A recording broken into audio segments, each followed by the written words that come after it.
दुसरीकडे प्रकाश आंबेडकरांनी काँग्रेसवर पुन्हा एकदा घणाघात केलाय। काँग्रेसचे 30% उमेदवार सनातनशी संबंधित आहेत असा आरोप प्रकाश आंबेडकरांनी केलाय। काँग्रेसचे 30% उमेदवार सनातनशी संबंधित।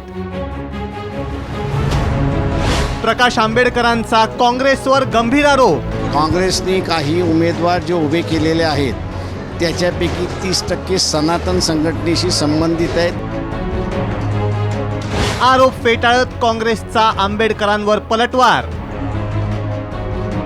वंचित बहुजन आघाडीचे नेते प्रकाश आंबेडकर यांनी काँग्रेसवर पुन्हा घणाघात केलाय। काँग्रेस प्रदेशाध्यक्ष अशोक चव्हाण यांच्यासह काँग्रेसचे 30% उमेदवार सनातनशी संबंधित आहेत असा आरोप प्रकाश आंबेडकरांनी केलाय। काँग्रेसने काही उमेदवार जे उभे केलेले आहेत त्याच्यापैकी 30% सनातन संघटनेशी संबंधित आहेत अशी परिस्थिती आहे सगळीकडचेच।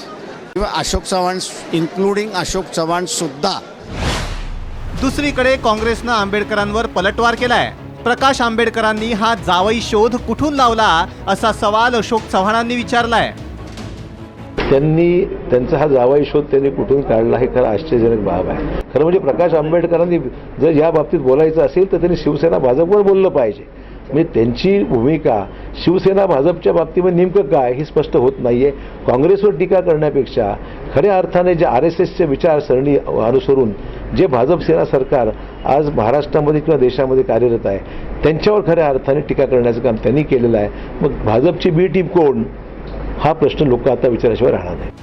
काँग्रेस हा बदमाशांचा पक्ष आहे असा घणाघात करणाऱ्या प्रकाश आंबेडकरांनी आता थेट काँग्रेस उमेदवारांचा संबंध सनातनशी असल्याचा घणाघात केलाय। काँग्रेस आणि आंबेडकरांमधलं हे वाकयुद्ध दिवसेंदिवस आणखी तीव्र होणार हे निश्चित।